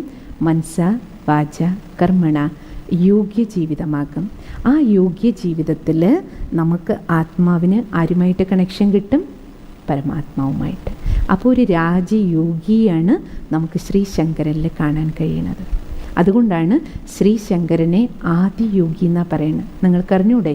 The first yogi, the perfect yogi means the perfect ഭക്തൻ, ഏറ്റവും ഉത്തമനായൊരു ഭക്തൻ. അതുകൊണ്ട് ഈശ്വരീയ വിശ്വവിദ്യാലയത്തിൽ ഭഗവാൻ നമ്മൾ മക്കളോട് പറയണ, മക്കളെ, ഭക്തിയുടെ കാര്യത്തിൽ, യോഗി ജീവിതത്തിൻ്റെ കാര്യത്തിൽ നിങ്ങൾ എൻ്റെ കുട്ടികൾ ആരെപ്പോലെയാകണം? ശ്രീശങ്കരനെ പോലെയുള്ള രാജയോഗി ജീവിതം ജീവിക്കൂ, കർമ്മയോഗി ജീവിതം ജീവിക്കൂ. അതാണ് നമുക്ക് വേണ്ടത്. അപ്പോൾ എന്താവും? നമുക്ക് നമ്മുടെ ജീവിതത്തെ എന്തുപോലെയാക്കാം? ശ്രീ ശങ്കര കുടുംബം, ഗൗരി ശങ്കര കുടുംബം. അതാണ് ഈ ചിത്രത്തിൽ കാണിച്ചിരിക്കുന്നത്. ഗൗരി ശങ്കര കുടുംബത്തിൻ്റെ പ്രത്യേകത എന്താണ്? ശങ്കരൻ താപസനാണ്, പാർവതി അല്ലേ അതിഭൗതികമായ ജീവിതമാണ്, മീൻസ് സുന്ദരിയാണ് അല്ലേ, ആടയാഭരണങ്ങളെല്ലാം ഉണ്ട്. മക്കൾ രണ്ടുപേരും നോക്കൂ, ശങ്കരൻ താപസൻ, പാർവതി തികച്ചും അല്ലേ, രണ്ടുപേരും തമ്മിലുള്ള ആ വ്യത്യാസം കാണി, രണ്ട് എക്സ്ട്രീമിറ്റിയാണ്. അതേപോലെ മക്കൾ രണ്ടാൾ, ഒന്ന് ഗണപതി ഒന്ന് മുരുകൻ, രണ്ട് എക്സ്ട്രീമിറ്റികളാണ് അല്ലേ, തികച്ചും വൈരുദ്ധ്യമാർന്ന സംസ്കാരമാണ് രണ്ടുപേരുടേതും. പിന്നെ അവരുടെയൊക്കെ വാഹനങ്ങൾ നമ്മൾ കണ്ടിട്ടില്ലേ? ദേവിയുടെ വാഹനം കാളയാണ് അല്ലേ, സിംഹം. ശങ്കരൻ്റേത് കാളയാണ്, ദേവിയുടേത് സിംഹമാണ്. പിന്നെയോ ശ്രീമുരുകൻ്റേത് മയിലാണ്, ഗണപതിയുടേത് എലിയാണ്. അപ്പം നമ്മൾ നോക്കൂ, എലിയും മയിലും പാമ്പും, ശങ്കരൻ്റെ കഴുത്തിലൊക്കെ പാമ്പാണ് കിടക്കണേ. പക്ഷേ ഇവർ തമ്മിൽ ആജന്മ ശത്രുക്കളാ, കീരി പാമ്പ് അല്ലേ. അതുപോലെ മയിലും പാമ്പും സിംഹവും കാളയും ശത്രുക്കൾ, ആജന്മ ശത്രുക്കളെന്നാണ് നമ്മൾ കേട്ടിട്ടുള്ളത്. പക്ഷേ ശ്രീശങ്കര കുടുംബത്തിൽ ഇവരെല്ലാവരും കൂടെ എങ്ങനെ ഒരുമിച്ച് ജീവിക്കണേ? എന്തിനാ ഈ ചിത്രം കാണിച്ചിരിക്കണേ? നമ്മുടെ തപസ്വികൾ അല്ലേ, മുനി എന്നല്ലേ പറയുക, മൗനഭാഷയിലാണ് നമ്മളോട് സംസാരിക്കണം, അധികം പറയില്ല. ഒരു ചിത്രത്തിലൂടെ തന്നെ നമുക്ക് നമ്മുടെ ജീവിതം എങ്ങനെയാക്കണമെന്ന് സന്ദേശം തരിക. ഈ വ്യത്യസ്തതകൾ, നാനാത്വത്തിലെ ഏകത്വത്തെ കാണിക്കുക. നമ്മളെല്ലാവരും വ്യത്യസ്തരാകും. ഭാര്യ ഒരു സ്വഭാവം, ഭർത്താവ് ഒരു സ്വഭാവം, മക്കൾ വേറൊരു സ്വഭാവം അല്ലേ, അമ്മ അച്ഛൻ വേറൊരു സ്വഭാവം, അമ്മായി അച്ഛൻ അമ്മായിയമ്മ വേറെ സ്വഭാവം, സഹോദരങ്ങൾ വേറെ, ജോലിസ്ഥലത്ത് വേറെ. ഈ വ്യത്യസ്തതകളുടെ നടുവിലും നിങ്ങൾക്ക് ശിവകുടുംബമാകാം. പക്ഷെ എന്ത് വേണം? ശങ്കരനെ പോലെ ആകണം. ശങ്കരൻ്റെ വിശേഷതകൾ നമ്മൾ പറഞ്ഞില്ലേ? ശങ്കരനെ പോലെയുള്ള ഒരു രാജയോഗി ജീവിതം നമ്മൾ ജീവിച്ചാൽ, അകക്കണ്ണ് തുറന്ന് പാമ്പിനെ നിയന്ത്രിച്ച് നമ്മൾ ആത്മബോധത്തിൽ പരമാത്മാ പിതാവുമായിട്ട്, ശിവപിതാവുമായി കണക്റ്റഡായി കറണ്ടെടുത്ത് ജീവിച്ചാൽ നമ്മൾ നമ്മുടെ ഉള്ളിലെ പാമ്പുകളുടെ മേലെ നിയന്ത്രണം, ഓരോരുത്തരും നിയന്ത്രണം കൊണ്ടുവരണം. എങ്കിലേ ഒരു കുടുംബത്തിൽ എന്ത് ചെയ്യാൻ പറ്റൂ? ആ കുടുംബജീവിതം മംഗളകാരി കുടുംബമായിട്ട് മാറുള്ളൂ. ഈ ഗൗരി ശങ്കര കുടുംബം അതാണ് നമ്മളെ പഠിപ്പിക്കണേ. അപ്പം നമുക്ക് ഇന്ന് ലക്ഷ്യം എന്തെടുക്കണം? നമുക്ക് ഓരോരുത്തർക്കും നമ്മുടെ കുടുംബജീവിതത്തെ അല്ലെ ശിവകുടുംബങ്ങളാക്കി മാറ്റണം. അത് പറയുമ്പോൾ സിസ്റ്റർക്ക് ഓർമ്മ വരണേ. എന്നാൽ നിങ്ങൾ ചിന്തിക്കുന്നുണ്ടാവും, സിസ്റ്ററെ അത് ഇന്നത്തെ കാലഘട്ടത്തിൽ സാധ്യമാകുമോ? ഓരോ വീട്ടിലും നോക്കും, അങ്ങോട്ടും ഇങ്ങോട്ടും എത്ര കീരി പാമ്പ് അല്ലേ, രക്തബന്ധങ്ങൾക്കിടയിൽ. അത് നിങ്ങൾ ഒരു കുടുംബത്തിൽ, നിങ്ങൾ അച്ഛനോ അമ്മ, ഒന്നോ രണ്ടോ കുട്ടികളുണ്ടാവും. ചില വീടുകളിൽ അപൂർവേ ഉള്ളൂ അച്ഛനോ അമ്മയും, അല്ലെങ്കിൽ അമ്മായിച്ചനും അമ്മായിയമ്മയും. സാധാരണ വിവാഹം കഴിക്കപ്പോഴത്തെ എന്താ അച്ഛനെ അമ്മയെ വേറെയാക്കുക, നമ്മൾ വേറെയായിരിക്കുക. അതാണല്ലോ ഇപ്പോഴത്തെ സ്റ്റൈല്. അത് നമുക്കറിയാം. നമ്മളവരെ വേറെയാക്കിയാൽ നാളെ നമ്മുടെ മക്കളും നമ്മളെ വേറെയാക്കും. മറക്കരുത്, കർമ്മം തിരിച്ചു വരും. അത് പറയുമ്പോൾ സിസ്റ്റർക്ക് ഓർമ്മ വരണേ, ബ്രഹ്മകുമാരീസ് ഈശ്വരീയ വിശ്വവിദ്യാലയത്തിൽ കാണുന്ന കാഴ്ചയാണ്. ഇതിൻ്റെ ഹെഡ് ക്വാർട്ടേഴ്സ് രാജസ്ഥാനിലെ മൗണ്ട് അബുവിൽ പോകുമ്പോൾ അവിടെ വലിയ 3-4 കോംപ്ലക്സ് ഉണ്ട്. ഓരോ കോംപ്ലക്സുകൾക്കുള്ളിലും അവിടുത്തെ നിവാസികൾ ഓരോ ബിൽഡിങ്ങുകൾക്കുള്ളിലും 1000 പേര് വരെ ജീവിക്കുന്നുണ്ട്. 1000 പേര് വരെ. ഈ 1000 പേരും ഭാരതത്തിൻ്റെ, വിശ്വത്തിൻ്റെ പല കോണുകളിൽ നിന്ന് വന്നവരാ. 1000 വീടുകളിൽ നിന്ന് വന്നവരാ. 1000 സംസ്കാരമുള്ളവരാ. വിഭിന്ന ജാതി, മതം, വിഭിന്ന എഡ്യൂക്കേഷൻ യോഗ്യതകൾ, വ്യത്യസ്തതകളുടെ ഇടയിൽ നിന്ന് വന്നവരാണ് എല്ലാവരും. അവരാണ് ഒരുമിച്ചൊരു കൂരയ്ക്കുള്ളിൽ അവിടെ ജീവിക്കുന്നത്. അതിൻ്റെ അർത്ഥം എല്ലാവരുടെയും സ്വഭാവം ഒരുപോലെയാണെന്നോ, എല്ലാവർക്കും അങ്ങോട്ടും ഇങ്ങോട്ടും എല്ലാവരും ഒന്നായി എന്നല്ല. വ്യത്യസ്തതകൾ തന്നെയാണ്. പക്ഷേ അവിടെ ഒരു കുടുംബത്തിൽ ജീവിക്കാൻ കഴിയുന്നതിൻ്റെ കാരണം എന്താണ്? ഇന്ന് ലൗകിക കുടുംബങ്ങളിൽ ഒരച്ഛൻ്റെ അമ്മയുടെ മക്കൾക്കിടയിൽ ഇല്ലാത്ത സ്നേഹവും ഐക്യതയും പരസ്പര സഹകരണവും അവിടെ നമുക്ക് കാണാൻ പറ്റും. എന്താ കാരണം? എന്തുകൊണ്ടെന്നാൽ ഓരോരുത്തരും ഈ ലക്ഷ്യത്തിലാണ് ജീവിക്കണേ. ശ്രീ ശങ്കരനെ പോലെ ആകണമെന്നുള്ള ആ പരിശ്രമം ഓരോരുത്തരും ചെയ്തുകൊണ്ടിരിക്കുക. രാവിലെ ഡെയിലി നമുക്കെല്ലാവർക്കും നിത്യ സത്സംഗം കേൾക്കണം. ഈശ്വരീയ വിദ്യാർത്ഥികളാണ്. രാവിലെ ബ്രഹ്മമുഹൂർത്തത്തിൽ എഴുന്നേറ്റ് മെഡിറ്റേഷൻ ചെയ്യുന്നുണ്ട്. ട്രാഫിക് കൺട്രോൾ സമയം നിങ്ങളോട് പറഞ്ഞിരുന്നുവല്ലോ. ആ ട്രാഫിക് കൺട്രോൾ സമയത്തെ മെഡിറ്റേഷൻ, ശുദ്ധ അന്നം, ഈശ്വരീയ മര്യാദകളിലൂടെയുള്ള ജീവിതം, ഇപ്രകാരം ജീവിതത്തിൻ്റെ ശുദ്ധീകരണം കൊണ്ട് എന്തായി? എല്ലാവരും അവരവരുടെ ഉള്ളിലെ പാമ്പിനെ നിയന്ത്രിക്കാൻ പഠിച്ചു. അതുകൊണ്ടാണ് എല്ലാവരോടൊപ്പം ചേർന്ന് പോണേ. ഞാൻ ചേർന്ന് പോവുക, ഞാൻ ചേർത്ത് കൊണ്ടുപോവുക. എൻ്റെ അടുത്ത് എല്ലാവരും വന്ന് ചേരുന്നല്ല, ഞാൻ ചേർന്ന് പോകാം. ഇപ്പോൾ സെൻറ്ററിൽ തന്നെ കാണാറുണ്ട്. ഇപ്പോൾ സിസ്റ്റർ ഇരിക്കുന്ന ശിവജ്യോതി ഭവൻ, പാലക്കാടിലെ ഈ സെൻറ്റർ, ജില്ലാ ഹെഡ് ക്വാർട്ടേഴ്സ്, ഞങ്ങളിവിടെ 10 പേരുണ്ട്. 10 വീട്ടിൽ നിന്ന് വന്നവരാണ്. 10 ബാക്ക്ഗ്രൗണ്ടാണ്. എല്ലാവരുടെയും എല്ലാ അർത്ഥത്തിലും വ്യത്യസ്തതയാണ്. രാത്രിയും പകലും പോലുള്ള അന്തരമുണ്ട് ഞങ്ങളുടെ എല്ലാവരുടെയും സ്വഭാവത്തിലും ശീലങ്ങളിലും സംസ്കാരങ്ങളിലും ഇഷ്ടങ്ങളിലും അനിഷ്ടങ്ങളിലും തീരുമാനങ്ങളിലും എല്ലാത്തിലും വ്യത്യാസമുണ്ട്. ആ വ്യത്യസ്തതകളുടെ ഇടയിലാണ് നമ്മളിവിടെ ജീവിക്കുന്നത്. പക്ഷേ സിസ്റ്റർക്ക് എപ്പോഴും തോന്നാറുണ്ട്, ഇപ്പം നമ്മളൊരു കുടുംബത്തിൽ നിന്നാണ് വന്നത്, ഈ ശരീരം കൊണ്ട് നമ്മൾ വേറൊരു കുടുംബത്തിലാണ്. പക്ഷേ ആ കുടുംബത്തിലുള്ള മക്കളുടെ ഇടയിൽ അല്ലെങ്കിൽ ആ കുടുംബത്തിൽ നമ്മൾ ജീവിച്ചിരുന്നപ്പോൾ നമുക്കിടയിൽ ഉണ്ടായിരുന്ന ആ സഹോദരങ്ങൾക്കിടയിൽ ഉണ്ടായിരുന്നതിനേക്കാൾ കൂടുതൽ പരസ്പര സഹകരണവും അണ്ടർസ്റ്റാൻഡിങ്ങും നമുക്കിവിടെ കാണാൻ കഴിയും. പക്ഷേ ഇവിടെ യാതൊരു രക്തബന്ധവും ഇല്ല. അതാണ് നിങ്ങൾ ആലോചിക്കേണ്ടത്. ഒരു രക്തബന്ധമില്ല, നേരത്തെ ഒരു മിത്രബന്ധമില്ല, ആരും തമ്മിൽ വേറൊരു റിലേഷൻഷിപ്പില്ല. ഒരൊറ്റ ബന്ധം. ഏത് ബന്ധം? ഇവിടെ വന്നപ്പോൾ അറിഞ്ഞു ഞാനൊരാത്മാവാണ്, തിരിച്ചറിഞ്ഞു എൻ്റെ കൂടെ ജീവിക്കുന്നവരോരോരുത്തരും പരമാത്മാവിൻ്റെ മക്കളാണ്, ഒരേ ഒരു ശിവബാബയുടെ മക്കൾ. ആ ഒരു കാഴ്ചപ്പാട് ഈ 3-ാം കണ്ണിലൂടെ ജീവിക്കുന്നത് കൊണ്ടാണ് നമുക്ക് ചേർന്ന് പോകാനും ഇത്രയും ഈശ്വരീയ സേവന കാര്യങ്ങൾ ചെയ്യാൻ നമുക്കിവിടെ എന്നും ജീവിക്കണം. എല്ലാ ദിവസവും നമ്മളിവിടെ തന്നെയാണ്. നമ്മൾ ചേർന്ന് പോകുന്നതിൻ്റെ കാരണം അതാണ്. കാരണം ഓരോരുത്തരും ശ്രീ ശങ്കരനെ പോലെ രാജയോഗി ജീവിതത്തിലൂടെ തൻ്റെ പരിവർത്തനത്തിനുള്ള പരിശ്രമം ഓരോരുത്തരും ചെയ്തുകൊണ്ടിരിക്കുകയാണ്. ഡെയിലി രാവിലെ ഭഗവാന്റെ അടുത്തുനിന്ന് പഠിക്കുമ്പോൾ അവരവർ കണ്ണാടി പോലെ പഠിപ്പിനെ വെച്ച് നമ്മളെ ഡെയിലി ക്ലീൻ ചെയ്തുകൊണ്ടിരിക്കുകയാണ്, ഡെയിലി മാറ്റം കൊണ്ടുവന്നുകൊണ്ടിരിക്കുകയാണ്. ആ പരിവർത്തനത്തിൻ്റെ പ്രക്രിയയിലാണ് നമ്മളെല്ലാവരും.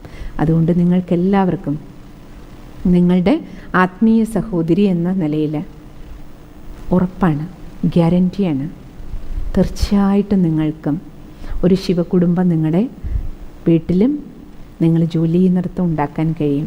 പക്ഷേ ഫസ്റ്റ് സ്റ്റെപ്പ് ഞാൻ വയ്ക്കണം. അതാണ് ഏറ്റവും ഇമ്പോർട്ടൻ്റ് ആയിട്ടുള്ള കാര്യം. അവർ ചേരും എന്ന് നമ്മൾ ഒരിക്കലും വിചാരിക്കരുത്. എനിക്ക് ചേർന്ന് പോകാൻ കഴിയണം. എങ്കിൽ മാത്രമേ നമുക്ക് ശിവകുടുംബം തയ്യാറാക്കാൻ കഴിയുകയുള്ളൂ. അതുകൊണ്ട് ഈ ശുഭസങ്കല്പം ഭഗവാൻ പറയുന്നത് ചാരിറ്റി ബിഗിൻസ് അറ്റ് ഹോം. മക്കളെ, പരിവർത്തനം നിങ്ങളുടെ വീട്ടിൽ നിന്ന് ആരംഭിക്കും. അതുകൊണ്ട് ഈ സത്സംഗം കേൾക്കുന്ന കൂടുതൽ പേര് നിങ്ങൾ കുടുംബസമേതം കേൾക്കുന്നുണ്ട്. അപ്പോൾ തീർച്ചയായിട്ടും നമുക്കെല്ലാവർക്കും ഇന്ന് മുതൽ ഒരു രാജയോഗിയായി ശ്രീ ശങ്കരനെ പോലെ ശിവപരമാത്മാവിനെ, നമ്മുടെ അച്ഛനെ, ശിവബാബയെ നമ്മുടെ വീടിൻ്റെ നാഥനാക്കാം. ബാബയെ വീട്ടിലേക്ക് വിളിക്കാം. വീടിൻ്റെ നിങ്ങൾ സ്റ്റിക്കറൊക്കെ ഒട്ടിച്ച് വെക്കാറില്ലേ? ഈ വീടിൻ്റെ ഐശ്വര്യം അല്ല അയ്യപ്പനാണ്, കാടാമ്പുഴ ദേവിയാണ്. ഇപ്പം നമുക്ക് മനസ്സിലായില്ലേ നമ്മുടെ വീടിൻ്റെ ഐശ്വര്യം ആരാണ്? അല്ല ഈ രൂപത്തിലെല്ലാം നമ്മൾ വിളിച്ചതാരാണ്? ആ പരമാത്മ ചൈതന്യമാണ്. പരമാത്മ ചൈതന്യത്തെ ശിവബാബയെ നമ്മുടെ കുടുംബത്തിൻ്റെ ബോസാക്കിയാൽ മതി. എല്ലാവർക്കും ഒറ്റ ബോസ്. നമ്മളാരും ബോസ് കളിക്കാതിരുന്നാൽ മതി. നമ്മളെല്ലാവരും മക്കൾ.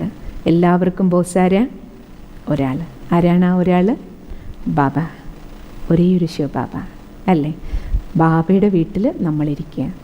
എന്ത് കാര്യം ചെയ്യുമ്പോൾ ബാബയുടെ മക്കൾ ഓരോരുത്തരെ കാണുമ്പോൾ ഇതും ബാബയുടെ കുട്ടി, ഇതും ഭഗവാന്റെ കുട്ടി. ഭാര്യയാണെങ്കിലും ഭർത്താവാണെങ്കിലും മക്കളാണെങ്കിലും ആർക്ക് വേണ്ടി എന്ത് ചെയ്യുമ്പോഴും ഞാൻ നിങ്ങൾക്ക് വേണ്ടി ഇത് ചെയ്തു. ഭഗവത് സേവ.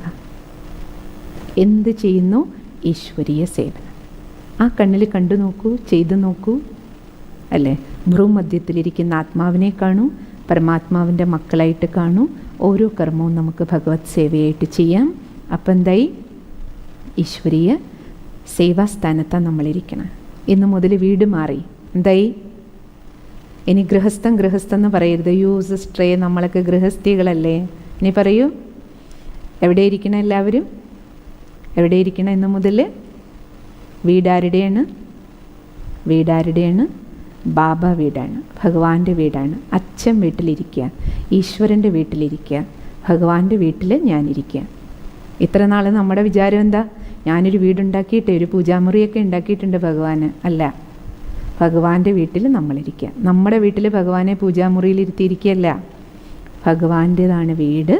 ആ വീട്ടിൽ നമ്മളിരിക്കുക അല്ലേ? ആണോ അല്ലയോ? ഉറപ്പാണോ? അതോ പൂജാമുറി ഒരു പെട്ടി ഉണ്ടാക്കി സ്റ്റെയർ കേസിൻ്റെ അടിയിൽ തള്ളി വെച്ചിട്ട് ഒരു വിളക്ക് വെച്ചതാ അവിടെ ഇരുന്നോ? ബാക്കി നമുക്ക് എല്ലാവർക്കും ഡ്രോയിങ് റൂമും ഡൈനിങ് റൂമൊക്കെ വേറെ വേറെ അതിവിശാലം. ആൾക്ക് മാത്രം സ്ഥലമില്ലല്ലോ. അവസാനം എവിടെയെങ്കിലും കൊണ്ടുപോയി ഇരുത്തണ്ടായി. ബാക്കി വിളക്ക് വയ്ക്കാൻ നിങ്ങൾ എവിടെ വെച്ചെങ്കിലും കുഴപ്പമില്ല. പക്ഷേ ഈ ഹൃദയ ശ്രീകോവിലിൽ എന്ത് ചെയ്യണം? ആളെ ഇരുത്തു. ഇവിടെ ആളുണ്ടെങ്കിൽ നമ്മുടെ വീട്ടിൽ ആളുണ്ടാവും. അപ്പം നമ്മൾ തമ്മിൽ എന്ത് ചെയ്യില്ല? ബോസ് കളിക്കില്ല, പോരാടില്ല. പോരടിക്കാൻ നമുക്ക് പറ്റില്ല. കാരണം ആരുടെ വീട്? ആരുടെ വീട്? ആരുടെ വീട്? ഭഗവാന്റെ. അമ്പലത്തിൽ പോയി പോരടിക്കുമോ? അത് നമ്മളിപ്പോഴത്തെ കാലത്ത് അതും ചെയ്യും. അവിടെയും പോയിട്ട് ഉന്തും തള്ളും പൂജാരിയുടെ അടുത്തും അല്ലെ കമ്മിറ്റിക്കാരുടെ അടുത്തും ഒക്കെ വേണമെങ്കിൽ വഴക്കിടും അല്ലേ? പക്ഷേ നമുക്ക് മക്കൾക്ക് ഇന്ന് മുതൽ ഈ ഗൃഹപാഠം ചെയ്യാം. നമ്മുടെ വീട് ആരുടെ വീടാണ്? ആരുടെ വീടാണ്? എല്ലാവരും ഒന്ന് പറയൂ, ആരുടെ വീടാണ്? എല്ലാവരും മൈക്ക് അൺമ്യൂട്ട് ചെയ്യൂ. വീട് ആരുടെ വീടാണ്?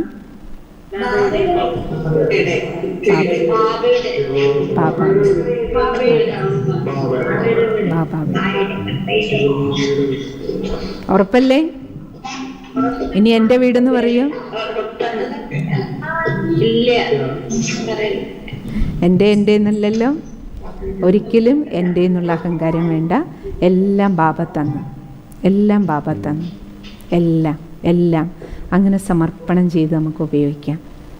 അപ്പോൾ ഓരോ ശ്വാസത്തിലും ഹനുമാൻ ഇന്നലെ നമ്മൾ പറഞ്ഞില്ലേ, ഓരോ മണിയും പൊട്ടിച്ചിട്ട് നോക്കിയപ്പോൾ രാമനെ കണ്ടില്ല. നമുക്കെന്ത് ചെയ്യണം? രാവിലെ മുതൽ രാമനെ കാണണം. വീട് കണ്ടാലും രാമനെ കാണണം. വീട്ടിലെ ഓരോ മക്കളെ കണ്ടാലും രാമനെ കാണണം. ബാബയുടെ കുട്ടി. പോക്കറ്റ് നോക്കിയാൽ രാമനെ കാണണം. പൈസ ആരുടെ? ഭഗവാന്റെ. വീട്ടിൽ നമ്മൾ ജോലിയിൽ ചെയറിൽ പോയി ജോലി സ്ഥലത്തിരുന്ന പൊസിഷനിൽ ആരെ കാണണം? ബാബ തന്ന സീറ്റ്, ബാബ തന്ന ജോലി. എന്ത് കർമ്മം ചെയ്യുക, അടുക്കളയിൽ ആഹാരം ഉണ്ടാക്കുന്നത് മുതൽ ബാബ. അതുകൊണ്ടാണ് ബാബ എന്നുള്ള വേർഡ് ഏറ്റവും സ്വീറ്റാണ്. ഭഗവാൻ എന്ന് പറയുമ്പോൾ ഒത്തിരി അകലെയുണ്ട്. അതുകൊണ്ട് സിസ്റ്റർ ആ വാക്ക് വീണ്ടും ഉപയോഗിക്കണം. വളരെ സ്വീറ്റാണ്, വളരെ അടുപ്പം നമുക്ക് ഫീൽ ചെയ്യും. ഭഗവാനെ ഭയക്കണ്ട, കാരണം നമ്മുടെ അച്ഛനും അമ്മയാണ് അല്ലേ?